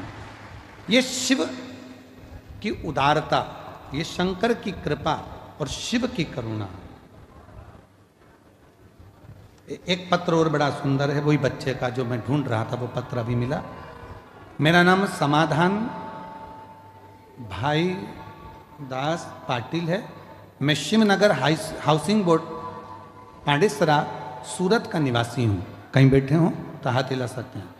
गुरुदेव, शिवजी पर चढ़ाया बेलपत्र का क्या बखान करूँ। मेरा भांजा दर्शक भारत पाटिल, उम्र 11 साल है। दीपावली के 5 दिन पहले उसके गर्दन में गठान दिखी और गठान की आकृति बढ़ती चली जा रही थी। बहुत सारा इलाज करवाया पर कोई आखिरी तक निर्णय नहीं निकला। सूरत के सिविल हॉस्पिटल में लेके गए तो डॉक्टर ने कुछ और ही बता दिया। गुरुदेव, मेरी बहन घबरा गई। मैंने दीदी को एक ही बात बोली, बाबा है संभाल लेगा। दीदी बोली मैं रोज मंदिर जाऊंगी। तभी बाबा के मंदिर जाकर जल चढ़ाना प्रारंभ करा। शिवजी ने जो परीक्षा ली है, बाबा उसको अच्छा करेगा। डॉक्टर ने तो कह दिया था ये गठान अच्छी नहीं है और इस गठान की मैं, डॉक्टर कहता है कि जांचें होंगी। घबरा गए। एक हॉस्पिटल में फिर दिखाया, उसने भी यही बोला। एक बेलपत्र रोज खिलाने लगी और शिवजी को जल चढ़ाकर पिलाने लगी। दूसरी बार फिर हॉस्पिटल लेकर गए और गठान दिखना बंद हो चुकी थी। डॉक्टर ने कह दिया अब इसके गले में गठान नहीं है, ऑपरेशन की भी जरूरत नहीं है और इसकी बीमारी ठीक हो गई है। मैं बाबा को यहाँ नमन करने के लिए आया। शिव शिव है, ओघड़दानी ओघड़दानी, शंभु शंभु है। उसने बाघ की खाल को भी अपने तन पर धारण कर कर रखा। अगर उसने केवल विनय करी, निवेदन कर, केवल विनय।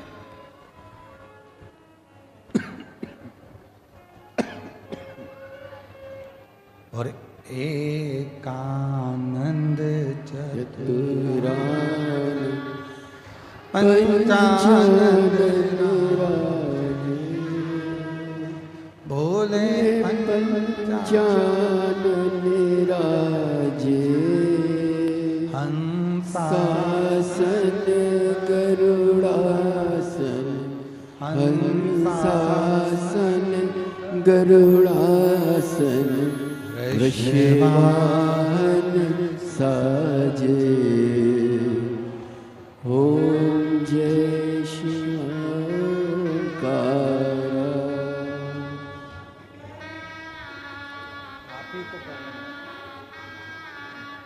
इसी बेटी के फेफड़ों में गठाने हो गई थी। डॉक्टर ने बहुत कुछ बता दिया था। शिव पर भरोसा करा और बाबा की कृपा से पूरी गठाने अंदर ही गल गईं और बेटी ठीक है। एक बार जोरदार ताली बजाओ।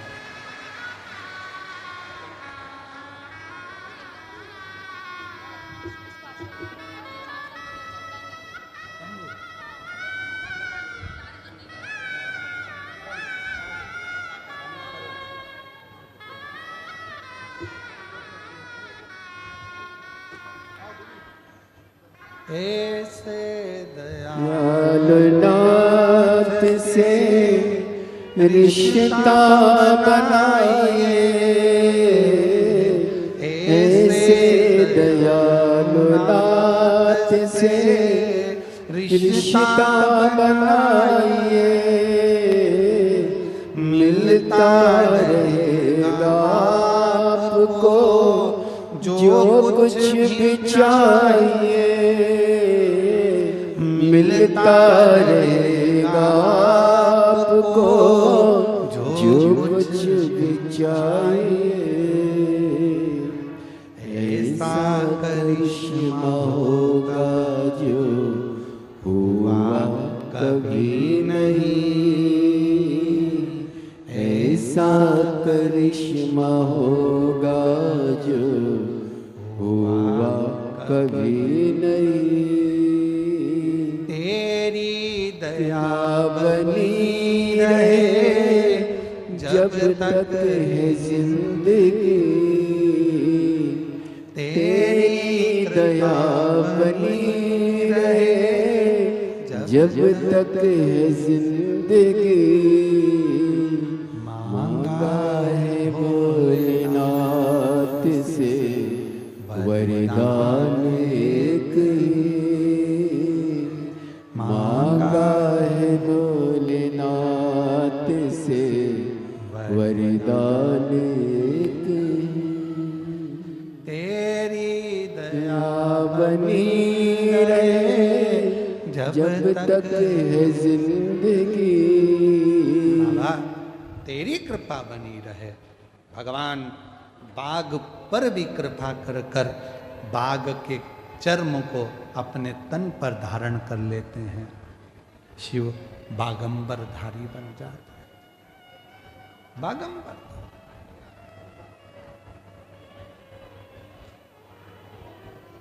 कई माताएं कहती है गुरुजी बेलपत्र नहीं हो तो नहीं है तो कोई बात नहीं। कई माता कहती हैं अगर बेलपत्र मिली ही नहीं चढ़ाने के लिए तो मत होने दो।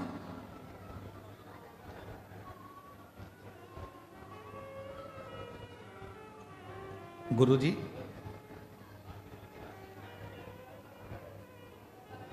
जल भी नहीं हो तो मत होने दो। भस्म भी नहीं हो तो मत होने दो। चंदन भी ना हो तो मत होने दो। मत होने। दिल तो है, वो दिल शिव को देना प्रारंभ कर दो, बस संभाल लेगा। पर गलती तो एक सबसे बड़ी है ना। तो तुम दिल तो ना जाने कितनों को दिन भर व्हाट्सएप पे दे देते हो, दिन भर इंस्टाग्राम पर दे देते हो। एक बना बनाया ऐसे 4-5 आते हैं, इसमें एक मुस्कुराता हुआ फोटो, एक आंसू बहाता हुआ, एक रोता हुआ, एक हड्डी जैसा, और उसी में एक बना हुआ था लाल कलर का दिल। आजकल दिल नहीं हुआ, वो तो खिलौना हो गया। बस कोई ने भी कोई बात भेजी और तुमने उसमें दिल का टप जमा कर भेज दिया। उसको लगा मुझको दिल भेज रहा है। दिल शंकर भगवान बोले जो दिल तुझे मुझे देना था वो तूने व्हाट्सएप पे ना जाने कितनों को दे दिया, इंस्टाग्राम पर ना जाने कितनों को दे दिया, फेसबुक पर ना जाने कितनों को दे दिया।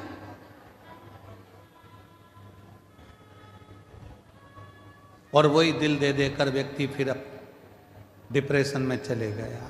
फिर वही बात है ना, आज के ज़माने में इंटरनेट है, सोफा सेट है, डाइनिंग सेट है, हाफ सेट है, फुल सेट है, बस आदमी अपसेट है। सब कुछ है पर व्यक्ति सेट ही नहीं होता। आ जाओ, ले आओ।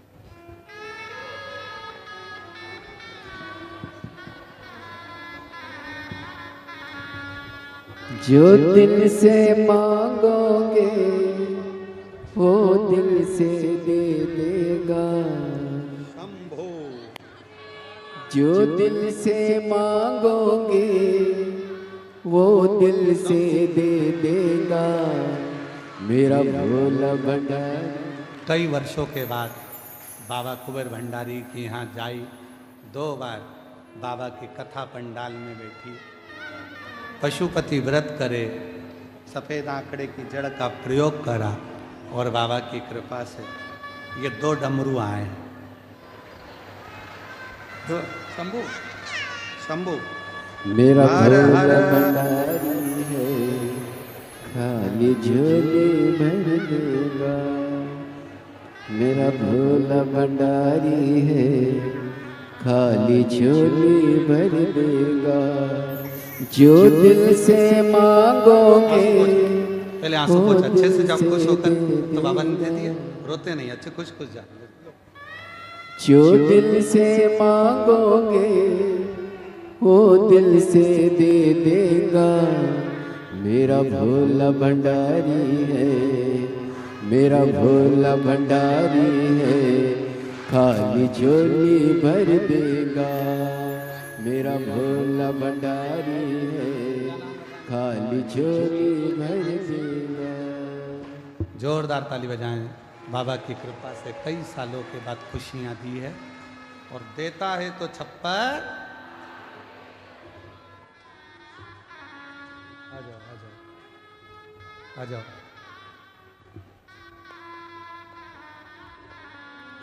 जो दिल से मांगोगे। शादी के 25 साल बाद हुआ है। एक बार जोरदार ताली बजाएं। शंभो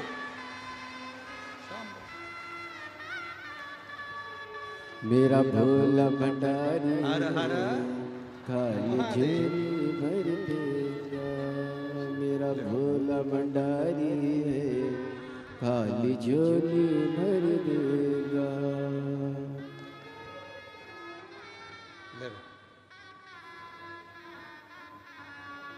जो दिल से मांगोगे वो दिल से दे देगा। जो दिल से मांगोगे वो दिल से दे देगा। जोरदार ताली बजाओ। 25 साल के बाद शादी के 25 साल के बाद बाबा ने दिया। मेरा भोला भंडारी है, खाली झोली भर देगा। मेरा भोला भंडारी बस है। उसको दिल से पुकार लो और दिल से, हृदय से जब हम बोलते हैं, कब से खड़ी हूँ झोली पसार, क्यों ना सुने तू मेरी पुकार। हमारे यहाँ कुबेरेश्वर धाम पर आरती के बाद में प्रदोष काल में बाबा की ये स्तुति गाई जाती है, क्योंकि भक्त आते हैं बाबा के आगे झोली पसारने के लिए, और हम भी वहाँ रहते हैं तो बाबा के सामने झोली पसार कर मांगते हैं।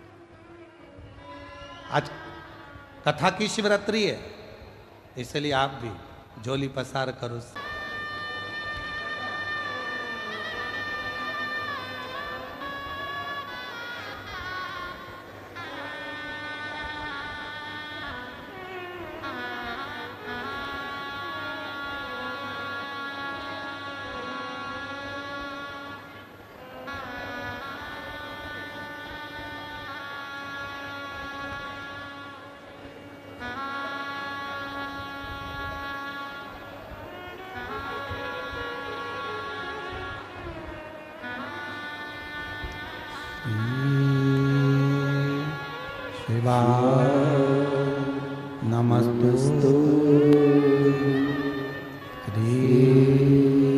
शिवाय नमस्तुभ्यं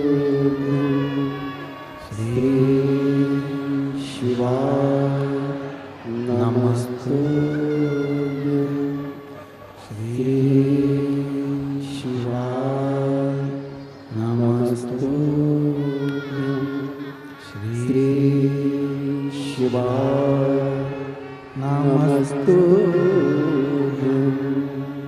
भोला सब दुख काटो मारा ओ भोला सब दुख काटो मारा शिव शंकर जप तेरी माला भोले बाबा जप तेरी माला भोला सब दुख काटो मारा ओ भोला सब दुख काटो मारा वेश है मंगलकारी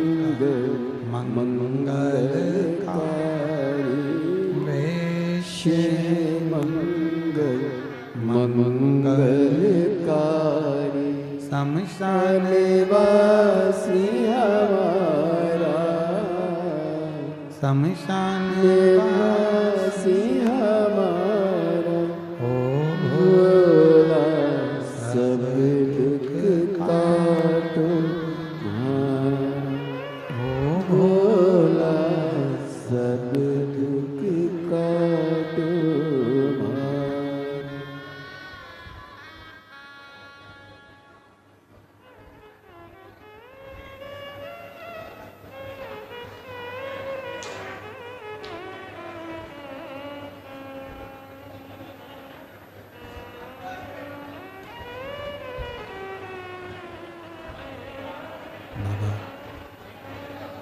देवादिदेव महादेव भगवान शिव ओगड़दानी त्रिकालदर्शी कैलाशी अविनाशी भगवान शंकर की पवित्र कथा कर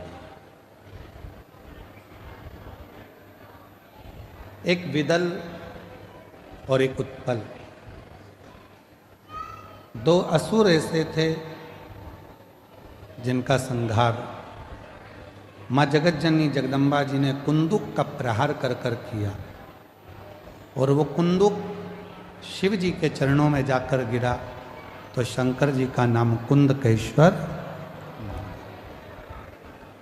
मेरा निवेदन है मेरी जीजियों से, जीजाओं से, बेटियों से, बेटाओं से, मेरे बुजुर्ग माता पिता से, मान लो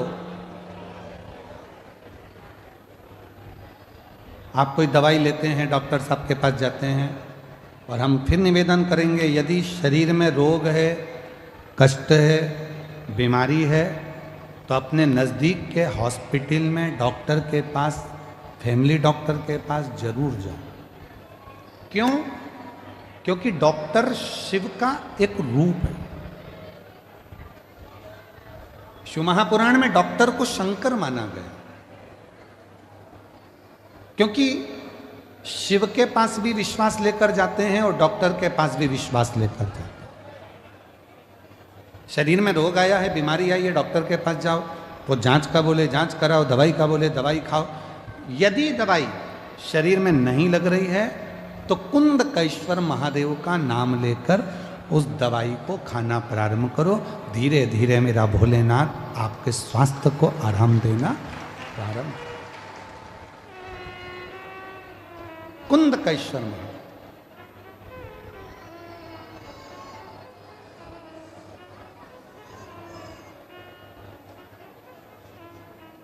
हम तो यहाँ तक कहेंगे अगर कोई अड़चन आ जाती है, कोई परेशानी आ जाती है, कोई अड़चन पड़ जाती है, परेशानी पड़ जाती है और उसमें कोई हल नहीं निकल रहा है,